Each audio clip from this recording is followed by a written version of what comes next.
Hello, everybody. Good morning. Dan Renard here. Just coming to you live from the Southside office.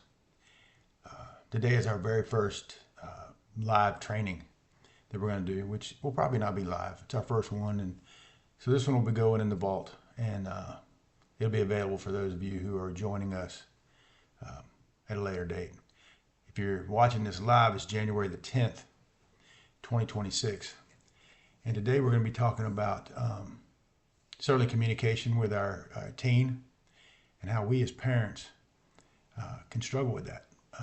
And not only that, but as teenagers, we struggle with that. So we're going to talk about that, and we're going to talk about a tool that I have that has been, will be uploaded and put into the hub for parents to use. And I think it's a very effective tool called the 3-question rule. And that'll be available to you once this is over.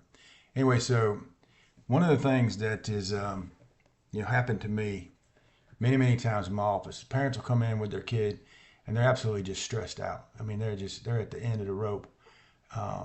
He's not listening to me. She's not listening to me. I can't get him to do what I need him to do. We're always arguing, and that's not how it's always been. Used to be we were like super close and we got along and everything was great. And now it's just nonstop, and I can't communicate with them. I can't keep them, focused on track. It's like we don't even understand each other anymore. And then I asked the teenager what's going on after, mom or dad gets done. I said, what's going on? They're like, well, they don't understand me. All I hear is, do this, do that. You can't do that. You're failing this. You're failing that. Why aren't you doing this? Why? It's nonstop, complaining, nagging. And then I try to talk to them and they don't listen. And so over the years, having heard that over and over and over again, we began to develop, I began to develop a way to look at that and really help parents with that. This happens a lot with parents that are first-time parents of a teenager, right? Because you have two people that are in a new role that don't really know that role very well, right? You have a parent who's the first-time parent of a teenager, and you have a teenager that's the first time being a teenager. And so both of them are trying to learn the job on the job. And so it creates some challenges, right? For the parent, the parent has always, up until that time, been able to, suggest something, tell the young person something, or get them to do something simply by wanting to do it. Hey, you want to clean your room? Oh yeah, let's go clean my room. Hey, you want to go to the store? Yeah, let's go to the store. Hey, you want to help mom with whatever, or dad, whatever? Oh yeah, let's do that, right? And they loved it. Whatever you were doing, they were doing. They liked it. It was fine, right? And if they didn't, you say, do this or you're going to be in timeout. Okay, fine. They might even be upset about it, but they would go do it. Hey, we're going here. Okay, fine, right? There was no real problem, right? You could tell them what to do. You really were kind of, the lord of the castle or the lady of the castle. And you just said, hey, do this, and they would do it, But as they became teenagers, as they're crossing over into young adulthood, that changes, man. The way they look at the world and the way they begin to interact with the world changes dramatically, right? And that change requires us as parents to change, okay? And for the teenager, it's not unlike that for them. It's very similar. For the teenager, up until that point, or that time period when it begins to make that change, somewhere around 13, 14 years old, sometimes a little earlier, sometimes a little later, but around that time, up until that time, they liked doing what their parents did. They liked going where their parents are going. They liked spending time with their family, right? They didn't think about anything else. Yeah, they had friends and they did stuff with them and it was cool and all, but really where they felt safest and best was around their family, right? And so now that's changing, right? For whatever reason, that is changing. And they're struggling with that. They're struggling with the idea that now spending time with my parents doesn't feel like it used to. And that's hard, man, because they have to let go of that idea or that connection they had that was the way it was, right? And for them, that's scary and it's painful and it's uncomfortable. And most of the time, in fact, almost always, they don't really understand what's happening. They don't know that. They don't know they have to give up that part of their childhood in order to embrace the next stage in their life, which is going to be a teenager. But they have to give that up. And so as they're making that transition, man, they are really struggling. They really don't want to. They kind of got one arm back here as a kid, and one arm up here as a teenager, and they're just struggling back and forth. I don't know what to do. Right? I'm trying to move into this new role, and I feel like I want to hang out back here with my and play with the kids, but I gotta be moving this. I feel like I gotta go this way, and it's painful because I'm pulling away from my family. I'm pulling away from my parents. For the first time in my life, I really visibly and actually feel like I am pulling away from my family. And don't be alarmed. It's not like they're gonna pack their bags and leave home. But part of that process is necessary. Our job as parents is to work ourselves out of one. Right? We want our kids to not need us at some point, certainly not on the level they need us now. We want them to grow into successful, thriving, fully functioning, fully functional adults. Good citizens, good neighbors, good parents, good spouses. We want them to become that. And so part of that process requires them leaving. And if we don't let them leave, then it's not going to happen. And so they're struggling with the same thing, right? And as parents, we feel that pull. We feel that sort of them beginning to disconnect. And it's uncomfortable. It's painful, right? And we may not even realize that's what it is exactly, but we know something's going on. Something's changing, right? The way that we are interacting with each other is changing. And we have to change. As parents, we have to change. The child is going to change regardless. The teenager is going to change. Okay, they're going to change because biology is going to require it. But as adults, as parents, we have to, voluntarily or otherwise, make that change. Because if we don't, then we're going to have a really difficult next few years ahead of us. There's going to be a lot of strife and a lot of arguing and a lot of frustration and a lot of discomfort for everybody. So we have to begin the process of making that change. And so really what we're talking about today is that idea of, when I have a young person that I'm working with, and it doesn't have to be, a 12 or 13 year old, it can be a 15 or 16 year old, because there's different transition periods during the adolescent phase where different sort of, markers happen developmentally, and those markers require more change. When a young person is in that 13 to 14-year-old range, they begin that process of not being a little kid anymore, and they're beginning to develop some opinions of their own. Not too much yet, but they're starting that, and they're starting to develop some ideas of their own. They're starting to have preferences. They like this instead of that. They're not really sure why, maybe, but they do. They have preferences. They have preferences outside of you as the adult's preferences. Man, when they were 10, 5, 8, if you said, I like ponies, man, they like ponies. If you said, I like going to the park, they like going to the park. Well, now you say, I like ponies. They say, well, I like, dogs. They don't know why, but they have a difference of opinion now, right? And that separation is beginning, right? That change of, I'm not like you, which is necessary, is changing, right? And that creates friction. And so as a parent, I have to read that, see that, and begin to make that change, right? I want to be a attuned parent. We start learning about attunement, that fancy word, attunement, when our kids are brand new, right? They look at us, we look at them in the face, and we make a face, and they make the same face, right? We smile, they smile. They start having a bad day, we're having a bad day. Or we're having a bad day, they have a bad day, right? Attunement. We are attuned to each other, okay? And that really, even though it's changed, not like infant to parent, but as they're making changes developmentally, we need to be attuned to those changes. And so my challenge to you is we have to begin to see that, and as painful and as uncomfortable it can be, we have to begin to adapt, right? We have to adapt. And just like we had to do when they were brand new. If you treat a brand new baby the way you want to, that baby's not going to do well.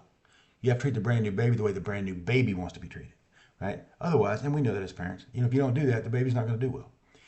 Same thing with your toddler. Same thing with when they go to school. All these changes, when they go through these developmental changes, we have to adapt. We have to change as parents because they're going to make the change regardless. Biology is going to require it, but we have to change voluntarily. And so, as a parent of a teenager, someone that's early teens, they're going to start having preferences and ideas and stuff of their own. And then we move into sort of the middle early teenage years, that 14, 15, 16 kind of phase. And there, puberty is full on.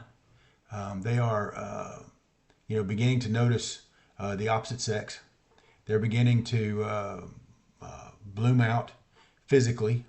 They're developing muscles and their bodies are changing fairly rapidly, and they're developing in ways they will never get to do again the rest of their life. They're growing so fast, and they're learning so much, and there's so much information coming at them 90 miles an hour, and they just take it all like, no, bring it on, let's go. The more the better. Bring me new, right? Teenagers are wired for new. Bring it. The more the better, right? New experiences, new challenges, new things, man, bring it on. Let's do it, right? And they're learning like crazy, and they're growing like crazy. And that makes them susceptible to all kinds of things, trying new things. Whether it's, jumping their bike over two or three of their buddies laying on the ground, or it's, jumping out of a window into the pool, or, trying a beer or a cigarette or a joint at a party, right? All of these things are now on the table, right? They're beginning to try all kinds of new things. And for most teenagers, it's not going to be a big deal. They'll try it, whatever they like it, don't like it, it doesn't matter, but it's not a big deal. It doesn't affect them that much, right? But for some teenagers, man, that can become a real challenge. Those things can become problematic. Substance use, drugs, and alcohol can become problematic, because the other thing that comes on the scene now, and this is where our first real challenge as parents come, is their friend group, their peers. Peers are incredibly, incredibly important to teenagers. And we all know that. As parents, we were teenagers at one time. We knew how important our friends were, but we forget. We forget that. Our kid is still going to want to be hanging out with me. They're going to want to do stuff with me. And that's true. They're not going to completely not want to be around you. It's not like they're going to abandon you, right? But their friends are the thing. Their friends are what's most important. And you're going to be second for a little bit. You're going to be second for a while. Their peer group is going to be very, very important.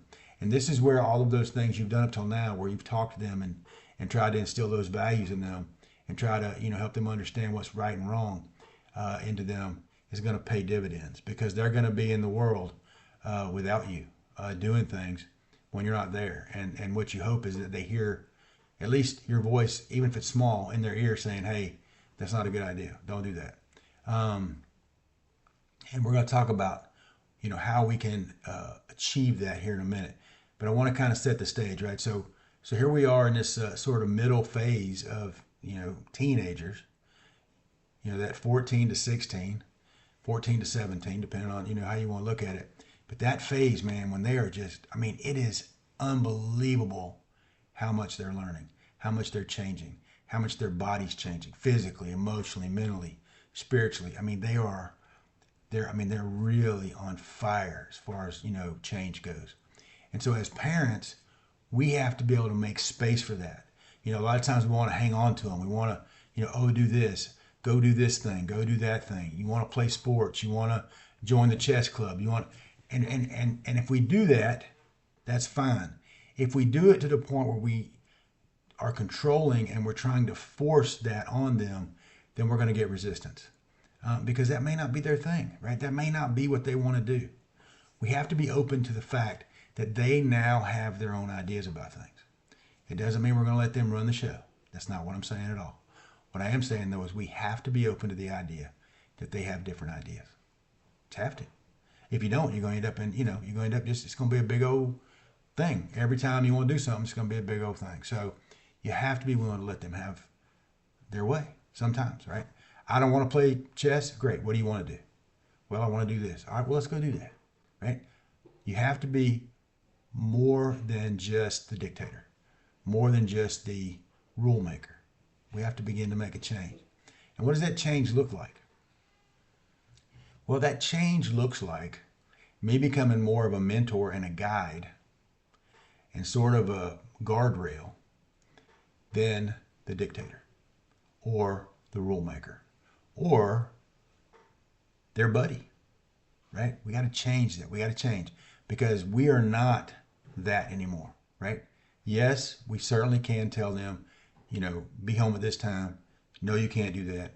Yes, you got to be over here. We can do all that. That's fine. But how we do it makes a lot of difference, right?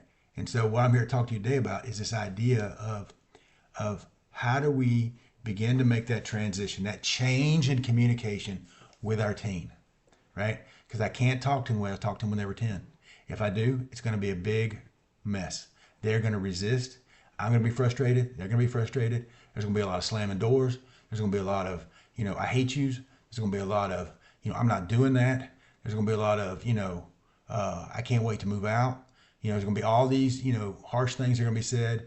And the parents are going to be back and forth going, well, you will do it, or, this, or I'm going to do that, or, man, if you're going to be grounded for life, and all this craziness that we're going to say that we can't and would not, even if we could, enforce. One of the things that, parents have to be very careful about is, we're really big about, oh, you're going to do this, young man or young lady, or that's it, you're grounded until you're, whatever.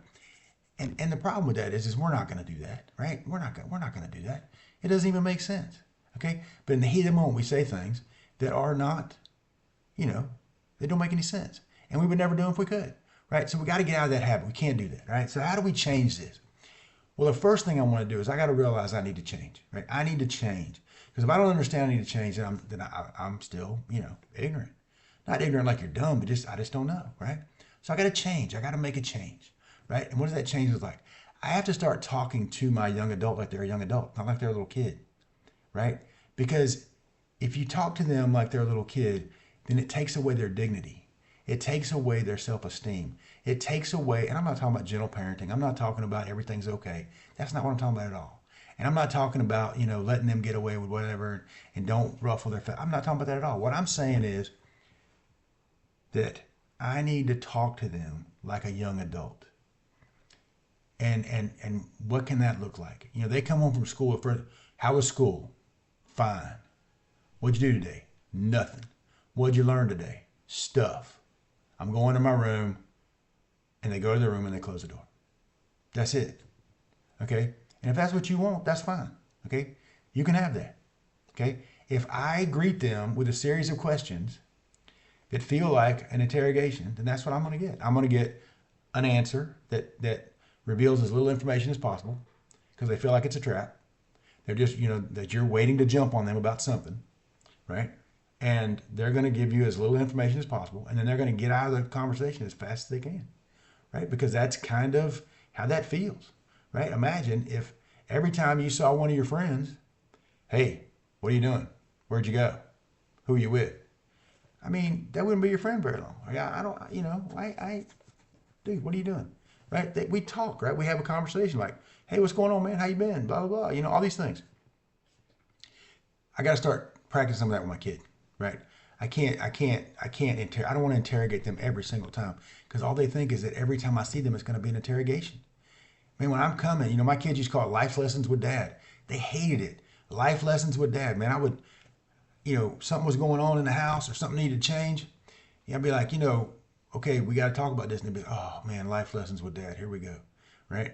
Now, that's not all we did, right? So they knew there was a separation between that and our normal conversations, right? That wasn't all they got, right? It was so much so not what they got that they had a name for it. Life lessons with dad. I think I probably gave it that name, but they understood what that meant. This was going to be a different talk than our normal conversation. I needed them to focus and listen differently than they do during our normal conversations. So I would set it apart. Life lessons with dad, right? Because they knew now this is going to be something different. This wasn't our normal banter, right? So what did our normal banter look like?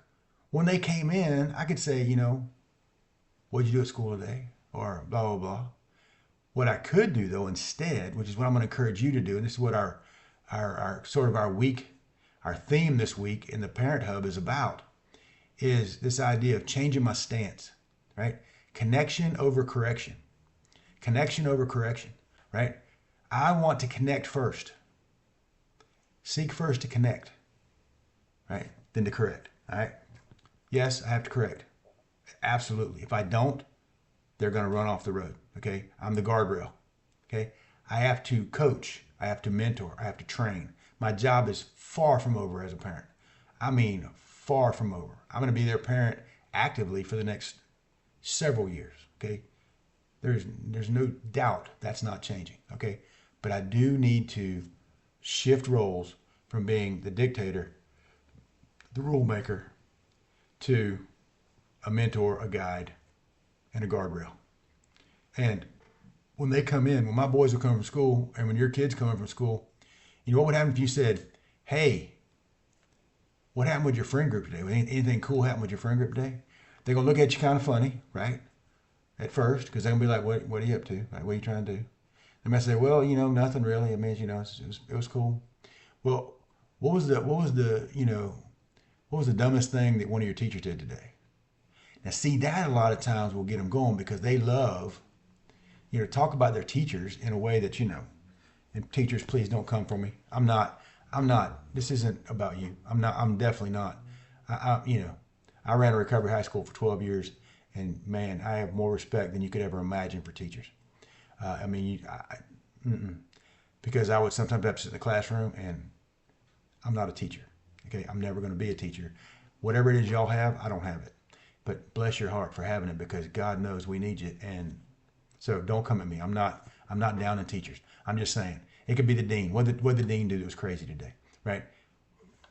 Because usually they do. Usually, as adults, we do dumb stuff or funny stuff or whatever. And the kids get a kick out of it. And they'll say, oh, yeah, Mrs. So-and-so, or yeah, this happened, or we were in the lunchroom, blah, blah, blah, right? And now they're talking. Right? Now they're talking, right?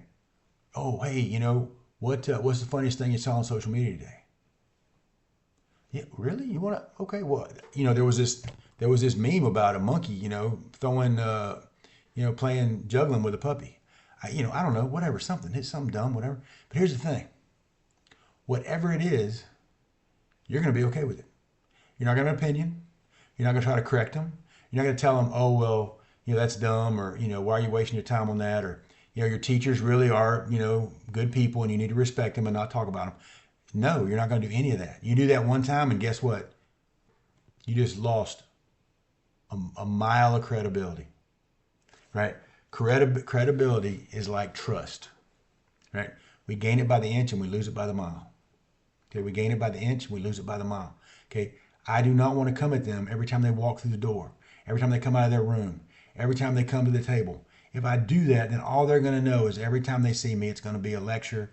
It's going to be telling them what they're not doing right or they're doing wrong or they're not getting it, they're not maturing or they're just, they're not measuring up. That's what they hear.